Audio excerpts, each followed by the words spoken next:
By Her Excellency Sheikh Hasina, Prime Minister of the Republic of Bangladesh. I request protocol to escort Her Excellency.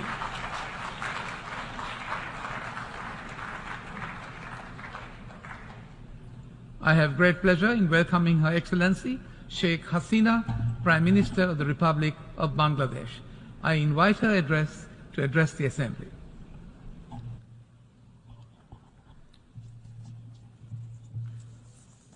Bismillahirrahmanirrahim. Honorable President, I am reading out the shorter version of my main speech due to time constraint. The original speech has been tabled outside. Thank you very much. With your permission. মাননীয় সভাপতি, আসসালামু আলাইকুম এবং শুভ অপরাহ্ন। আমি আজকে এখানে আমার 19তম ভাষণ সাধারণ অধিবেশনে দিতে এসেছি। জাতিসংঘ সাধারণ পরিষদের 78তম অধিবেশনের সভাপতি হিসেবে নির্বাচিত হওয়ায় মাননীয় সভাপতি আপনাকে জানাচ্ছি আন্তরিক অভিনন্দন। আমি আশ্বাস দিচ্ছি সাধারণ পরিষদের সভাপতির দায়িত্ব পালনকালে পুরো অধিবেশন জুড়েই বাংলাদেশ প্রতিনিধি দল আপনাকে পূর্ণাঙ্গ সহযোগিতা দিয়ে যাবে। আমি আপনার পূর্বসূরি জনাব সাবা কোরসিকেও আন্তরিক ধন্যবাদ জানাই দক্ষতার সঙ্গে 77তম অধিবেশন পরিচালনা করার জন্য। বহুপাক্ষিক কূটনীতিকে জোরদারকরণ, জাতিসংঘের উপর অর্পিত দায়িত্বসমূহ পালন করার জন্য প্রচেষ্টা ও সাহসী বক্তব্য এবং বৈশ্বিক সংকট উত্তরণে সুদূর প্রসারী ও বাস্তবমুখী পদক্ষেপ গ্রহণের জন্য আমি জাতিসংঘ মহাসচিব জনাব আন্তোনিও গুতেরেসকে আন্তরিক সাধুবাদ জানাচ্ছি। এই সন্ধিক্ষণে বৈশ্বিক সংহতি রক্ষার্থে আস্থার পুনর্নির্মাণ এবং পুনর্জীবিত করার ক্ষেত্রে আপনার আহ্বান আমাকে এই পরিষদে বাংলাদেশের জাতির পিতা বঙ্গবন্ধু শেখ মুজিবুর রহমানের 1974 সালের ভাষণের একটি বিশেষ উক্তির কথা স্মরণ করিয়ে দিচ্ছে। তিনি বলেছিলেন, কোড সাম্প্রতিককালে গোটা বিশ্বে যে অর্থনৈতিক বিপর্যয় দেখা দিয়েছে তার পরিপ্রেক্ষিতে একটি ন্যায়সঙ্গত আন্তর্জাতিক অর্থনৈতিক ব্যবস্থা গড়ে তোলার কাজে আমাদের আরও তড়িৎ ব্যবস্থা গ্রহণ করা উচিত। এই অবস্থার পরিবর্তন ঘটাতে পারে আমাদের মধ্যে মানবিক ঐক্যবোধ, ভ্রাতৃত্ববোধের পুনর্জাগরণ, পারস্পরিক নির্ভরশীলতার স্বীকৃতি কেবল বর্তমান সমস্যার যুক্তিসঙ্গত সমাধান ঘটাতে সক্ষম। বর্তমান দুর্যোগ কাটাতে হলে অবিলম্বে ঐক্যবদ্ধ প্রচেষ্টা দরকার। আনকোড। এ প্রসঙ্গে আগামী বছর সামিট অব দ্য ফিউচার আহ্বান করার উদ্যোগকে আমরা সাধুবাদ জানাই।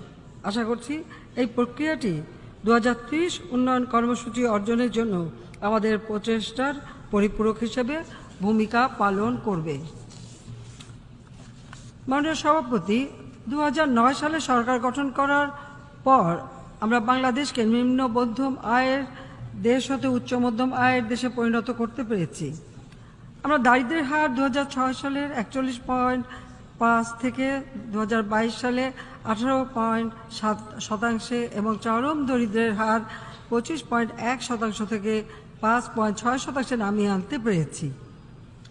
অসহায় নারী, বিধবা, বয়স্ক, প্রতিবন্ধী ব্যক্তি, তৃতীয় লিঙ্গের মানুষ এবং সমাজের অন্যান্য প্রান্তিক জনগোষ্ঠীর সামাজিক ও আর্থিক নিরাপত্তা নিশ্চিত করতে বিদ্যমান সামাজিক নিরাপত্তা বেষ্টনী সম্প্রসারিত করেছি। প্রত্যক্ষ ও পরোক্ষভাবে প্রায় 4.5 কোটি মানুষ সামাজিক নিরাপত্তা বেষ্টনীর সুবিধা পাচ্ছেন। চলতি বছরে সামাজিক নিরাপত্তা খাতে প্রায় $12 মিলিয়ন বরাদ্দ দেওয়া হয়েছে। এবছর আমরা সার্বজনীন পেনশন স্কিমও চালু করেছি।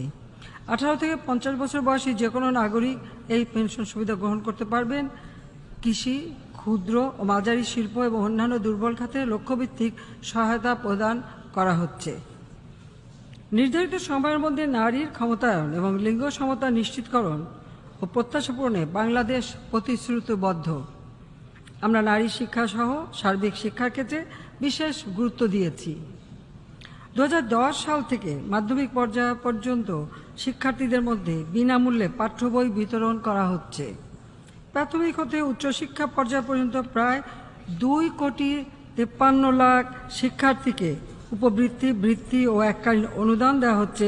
এদের অর্ধেকেরও বেশি নারী। মাননীয় সভাপতি, বৈশ্বিক কার্বন নির্গমনে 0.47% কম অবদান রাখলেও বাংলাদেশ জলবায়ুজনিত ক্ষতিগ্রস্ত দেশগুলির মধ্যে অন্যতম। জলবায়ুর বিরূপ প্রভাব আমাদের বর্তমান ও ভবিষ্যৎ প্রজন্মের নিরাপত্তা ও অর্থনৈতিক সমৃদ্ধির জন্য মারাত্মকভাবে হুমকি স্বরূপ। আমরা জলবায়ু অভিযোজনের জন্য 2009 সালে বাংলাদেশ জলবায়ু পরিবর্তন ট্রাস্ট ফান্ড প্রতিষ্ঠা করেছি। আমাদের নিজস্ব সম্পদ থেকে এই তহবিলে এ পর্যন্ত 480 মিলিয়ন মার্কিন ডলার বরাদ্দ করেছি। ভূমিহীন ও গৃহহীন মানুষের জন্য আমার সরকারের যুগান্তকারী উদ্যোগ আশ্রয়ন প্রকল্পের আওতায় এ পর্যন্ত প্রায় 8,40,000 পরিবারের 50 লাখ মানুষকে বিনামূল্যে জমি ও ঘর বিতরণ করা হয়েছে।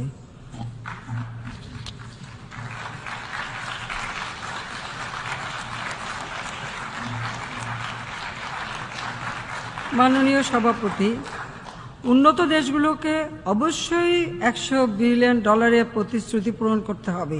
জলবায়ু ঝুঁকিপূর্ণ দেশে উন্নয়ন চাহিদার কথা বিবেচনা করতে হবে। আমরা 27তম জলবায়ু সম্মেলনে গৃহীত ক্ষয়ক্ষতি সংক্রান্ত তহবিলের জরুরি বাস্তবায়ন চাই।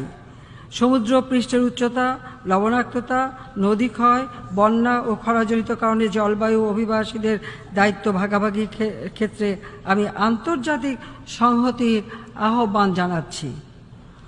বিগত কয়েক বছরের আন্তঃসংযুক্ত সংকটগুলি বিশ্বব্যাপী খাদ্য, জ্বালানি ও পণ্য মূল্য বৃদ্ধি করেছে, যা বাংলাদেশের অর্থনীতির উপর বিরূপ প্রভাব ফেলেছে। আমরা প্রতিটি মানুষের জন্য খাদ্য নিশ্চিত করেছি। নিম্ন আয়ের 1 কোটি মানুষকে সাশ্রয়ী দামে চাল ও অন্যান্য সামগ্রী সরবরাহ করা হচ্ছে। মূল্যস্ফীতি নিয়ন্ত্রণে রাখতে বিভিন্ন উদ্যোগ গ্রহণ করেছি। 2022 সালে গ্লোবাল ক্রাইসিস রেসপন্স গ্রুপ গঠন এবং এর মাধ্যমে বৈশ্বিক খাদ্য, শক্তি এবং অর্থনৈতিক সংকট মোকাবেলার প্রচেষ্টা অব্যাহত রেখে বিভিন্নমুখী সমাধান প্রদানের জন্য আমি জাতিসংঘ মহাসচিবকে বিশেষভাবে আন্তরিক ধন্যবাদ জানাচ্ছি। আমরা গভীরভাবে উদ্বিগ্ন যে ব্ল্যাক সি গ্রেন ইনিশিয়েটিভ অকার্যকর হয়ে পড়েছে এবং এ ব্যবস্থা দ্রুত পুনরুদ্ধারের জন্য আমি সংশ্লিষ্ট সকলকে আহ্বান জানাচ্ছি। এছাড়াও আমাদের মতো দেশগুলোর জন্য নিরবিচ্ছিন্নভাবে সারের প্রাপ্যতা নিশ্চিত করতে হবে। ভিশন 2041 এর আওতায় স্মার্ট বাংলাদেশ বিনির্মাণে আমার সরকার বিপুল বিনিয়োগ করেছে এবং এর মাধ্যমে আমরা আমাদের দেশকে এমন একটি উচ্চ আয়ের, দারিদ্র্যমুক্ত, উন্নত দেশে পরিণত করতে চাই, যা বিজ্ঞান ও প্রযুক্তির যথাযথ ব্যবহার এবং নিত্য নতুন উদ্ভাবনের পথ উন্মুক্ত করবে। মাননীয় সভাপতি, বাংলাদেশে কমিউনিটি ক্লিনিক প্রতিষ্ঠার মাধ্যমে আমরা প্রাথমিক স্বাস্থ্য পরিষেবা তৃণমূল পর্যায়ে পৌঁছে দিতে অভাবনীয় সাফল্য অর্জন করেছি। বাংলাদেশের এই সাফল্য এই সাধারণ পরিষদ দ্বারা স্বীকৃত এবং প্রশংসিত হয়েছে।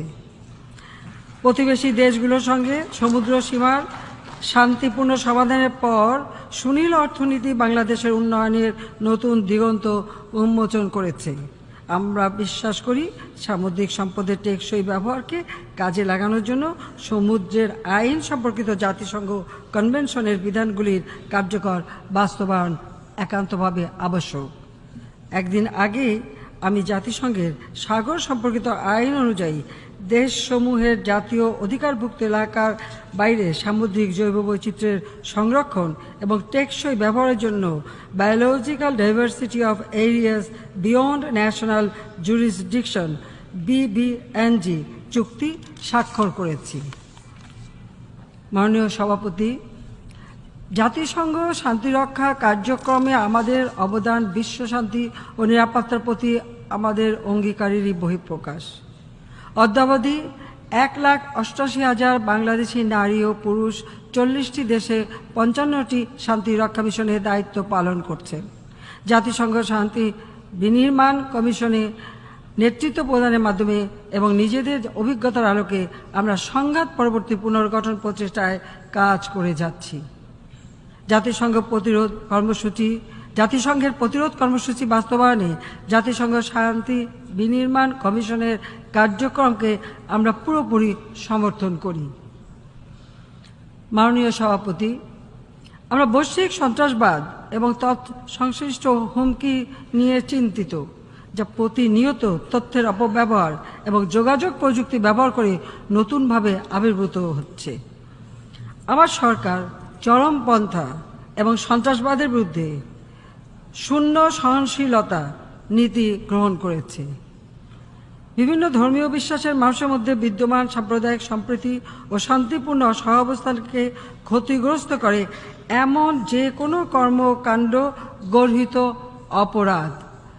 বাংলাদেশ সাম্প্রদায়িক সম্প্রীতিতে বিশ্বাস করে।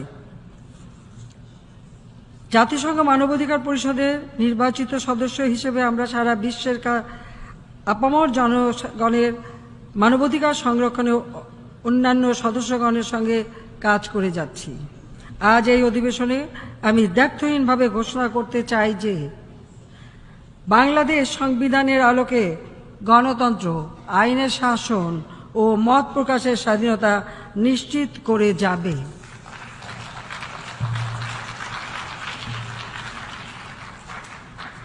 মাননীয় সভাপতি, এবছর ফিলিস্তিনের উপর বিপর্যয় নিয়ে আসা নাকবা এর 75 বছর পূর্ণ হল।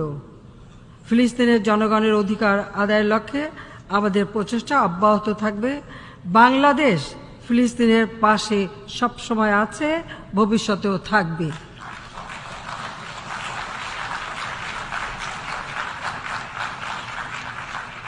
মিয়ানমার থেকে জোরপূর্বক বাস্তুচ্যুত রোহিঙ্গা জনগোষ্ঠীর বাস্তুচ্যুত হওয়ার 6 বছর পূর্ণ হয়েছে। সম্পূর্ণ মানবিক কারণে আমরা অস্থায়ীভাবে তাদের আশ্রয় দিয়েছি।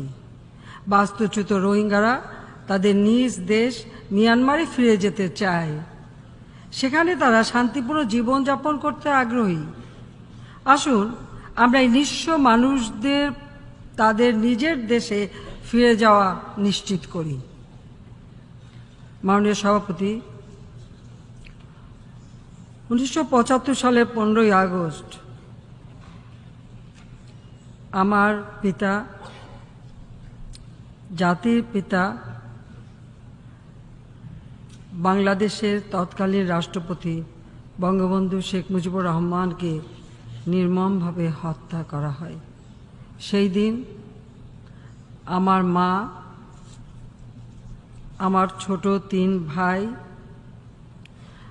2 ভ্রাতৃবধূ, চাচা সহ পরিবারের মোট 18 সদস্যকে নির্মমভাবে হত্যা করা হয়েছিল। আমার ছোট বোন এবং আমি বিদেশে ছিলাম, তাই বেঁচে গিয়েছিলাম এই বর্বরতা থেকে। এর আগে 1971 সালে মহান মুক্তিযুদ্ধে আমাদের 30 লক্ষ দেশবাসীকে নির্মমভাবে হত্যা করা হয়। 2 লাখ নারী নির্মমভাবে নির্যাতনের শিকার হয়। আমি নিজে নিপীড়িত এবং যুদ্ধ ও হত্যার নৃশংসতার প্রত্যক্ষদর্শী হিসেবে যুদ্ধ, হত্যা, অভ্যুত্থান ও সংঘাতের ভয়াবহতার কারণে মানুষ যে বেদনা ও যন্ত্রণা সহ্য করে তা আমি অনুভব করতে পারি। তাই আজ আপনাদের সকলের কাছে, বিশ্ব নেতাদের কাছে আমার আবেদন, আসুন যুদ্ধ, স্যাংশন, সংঘাতের পথ পরিহার করি এবং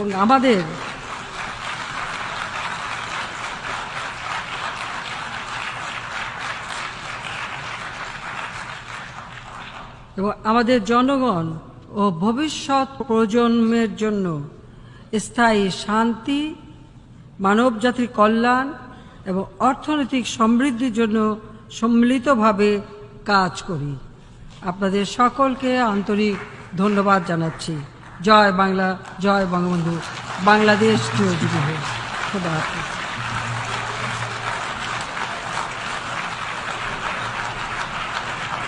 On behalf of the Assembly, I wish to thank the Prime Minister of the People's Republic of Bangladesh for the statement just made.